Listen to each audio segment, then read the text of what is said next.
Obviously, it's Tuesday for everybody else, but this is Thursday for us, a game week. Kind of been living that schedule since Friday, which was our first day of practice, like a Sunday of game week. So really excited the way they've approached it. I've made this point. We had 120 players come to camp. 45 of those guys have never been with us for a fall football game. So this has been a kind of a learning experience, not just for our coaches, our players, but our coaches. But we do have a lot of experienced players that have played here, know our routine, know how we do things. Today was a Thursday practice, which is a little bit different. It's a lot of tempo, a lot of quick transition. We work all phases of the kicking game, a lot of communication, football specific, end of half, end of game, red area, goal line, coming out, early downs, you name it, and then also in the kicking game. So really good concentration practice for us from a clearance standpoint. Everybody that we expected to play, and going back to our last time we talked, there isn't anybody that's being ruled out from the game. There are a couple guys that got in here in the last 3 or 4 days that have passed all the tests and everything going forward, so unforeseen. Even Kevin Wington, who rolled his ankle up a little bit, we didn't expect to have him for the game, but he got cleared in practice today and looked really good. Give a lot of credit to him to battle back and put himself in a position to help the team. So really, really excited for this group. Tremendous, I've said it all week, right? Tremendous respect for Coach and what Eastern Illinois has done since he came there, I think 2 years ago, to have that first year and to build off that and have the season they did a year ago. This whole roster is just chock full of juniors, seniors, really seniors and grads. So I know they're a very experienced group on both sides of the ball. Their signal caller is a guy that makes everything go, a really impressive athlete, a very, very good quarterback, and a good group of receivers. So we got a tremendous challenge on Thursday night, but excited to see where we go. So with that, I'll open up for questions. Coach, this is year 16 for you as a head coach. Yeah. Think about how you feel going into the opener as now as opposed to like back in the day when you first started. Great question, but I think because it's been so many, there's been an evolution. I don't think there's any doubt. Every year presents its own set of challenges and unique scenarios. You open up with certain type of opponent, offense, defense, but coaching is coaching. You got to adapt to the times. I think that's the biggest challenge, right, is just dealing with the things that college football brings now, the roster attrition, the NIL world, the portal world. Listen, we're having conversations just as much with our third string right tackle as we are with our first string right tackle, because someday he's going to be the starter, right? And there's a whole lot of things going on in college football. I just had a couple of Zoom calls last week, sit on a couple of committees where you're talking about things that affect the 2025 class. So it's part of it. It's fun. It's enjoyable. I've said it all along, right? I got the greatest job in the world, and to be able to do it every day, I'm excited to get to Thursday for a variety of reasons, but it's finally just a chance to watch our guys play football against somebody else and see what happens. Are you nervous? Are you nervous before a game? I don't know if there.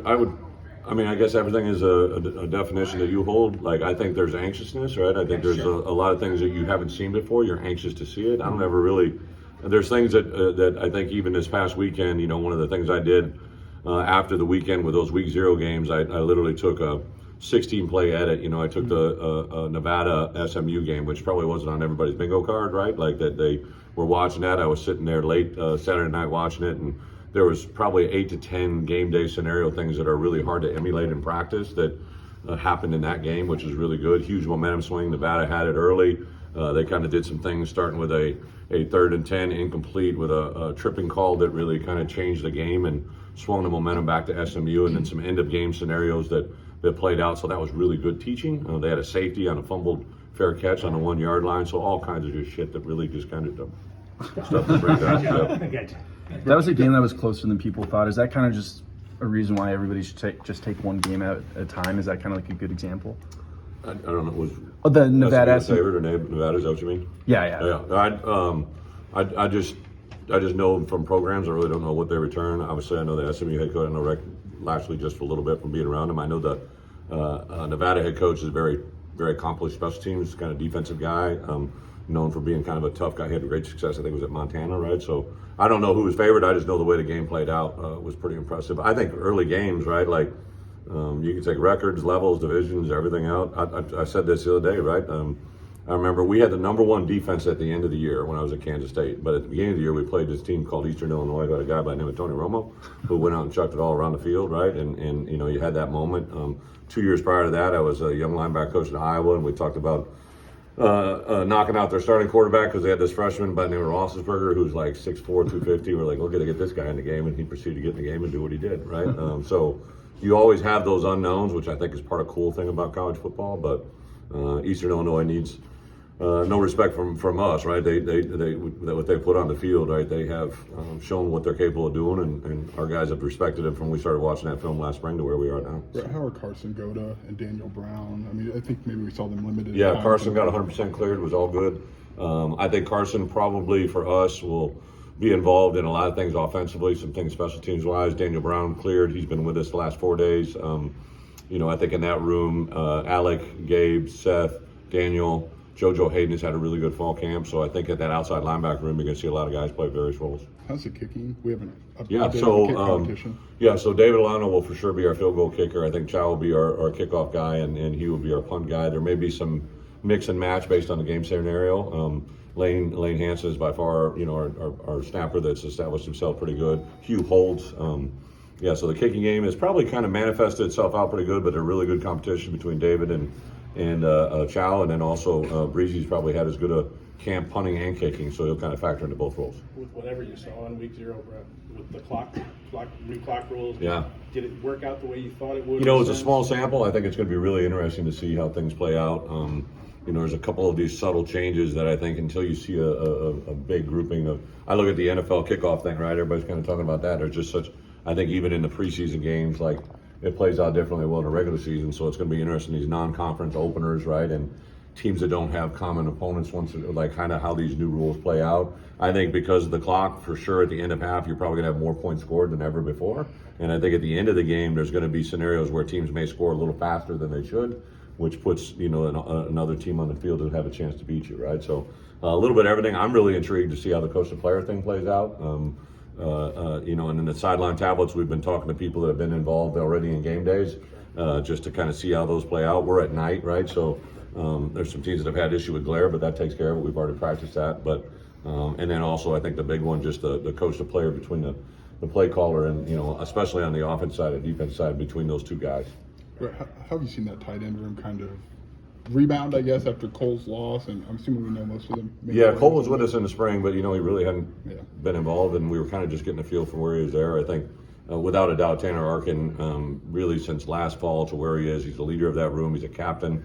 The way people talk about him, I think, has been super impressive. Henry Boyer, last year, a lot of you didn't realize it, but he actually had a preseason or a fall camp injury that we knew he was going to have surgery on his shoulder, and it was just going to wait. He opted to wait till the end of the year, so we kind of had to nurse him through the entire season. Obviously, Tip was a mainstay there. Tip was so different from everybody else. We really ran a lot of 11 personnel, and it was all Tip, right? And those other guys, even Tanner, didn't get a lot of reps. So I see this more by committee between Tanner. Henry Boyer's had a good fall camp. Goda has been a guy that's popped in there. Jake Fortney is a non-scholarship tight end that we've acted in there. Clayton Leonard, we call him Clennard, right? He's a guy that has popped down to the tight end room and I think can bring us some stuff in the big personnel groupings, which we're excited to see. Coach, you mentioned earlier with new clock management and challenges that bring every season. What do you feel that you have an advantage as a former NFL coach, and have you, with the new 2-minute warning, have you implemented any strategy to use that? Yeah, great question. I think the thing that the NFL has is they have tablets, but they're still photos. So really, this is uncharted waters, right? So in the NFL, no matter how long they've had, and I was in there 3 years using stills, you're kind of intrigued with it when you first get it, but you kind of get used to it. But you aren't able to push a button and watch a play 5 times in a row without ever stopping. That's a game changer. That's a whole different level of critique, in-game adjustments, ability to expose or find or identify issues that maybe your opponent hasn't seen or does see.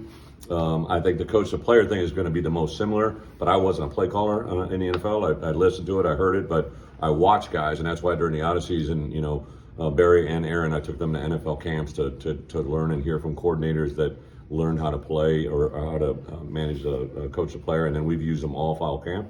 But I think that's that's probably the biggest caveat that I think a lot of people don't realize is probably kind of a trial and error until they get used to each other. What led to your decision to move Clayton Leonard to the tight end, and what do you like about him? Maybe filling that. Clayton's been impressive since we got him. He's a kid from right down the road, just super loves Illinois football, and nobody tries harder than him. I know it's been frustrating for him.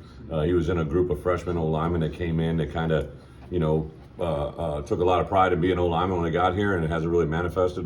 Joey transferred out, right, and Clayton is here, and obviously Hunter's into the mix a little bit, so it's kind of been a little bit of haven't maybe seen as much as they wanted to get on the field. But Clayton's attitude, demeanor, waiver, he just can't really get as big as he wants. So I got a kick the first day we moved him to tight end. He came out with his jersey rolled up and had a 41 on, right, and had a unique posture, shall we say, walking out. And but the tight ends have taken to him. He's learned very, very well. Had to, from being an old lineman that they told you to play to a tight end that's got to see the play come from the sideline. So he went through a lot, and I just can't say how much I appreciate him and what he's been able to do and put himself in that position. Who'd you settle on defensively for the helmet? Have you settled on? Miles will be, for the most part, will be in the back end, but Miles will be the first green dot. Thank you guys. Thank you. Thanks, Brett.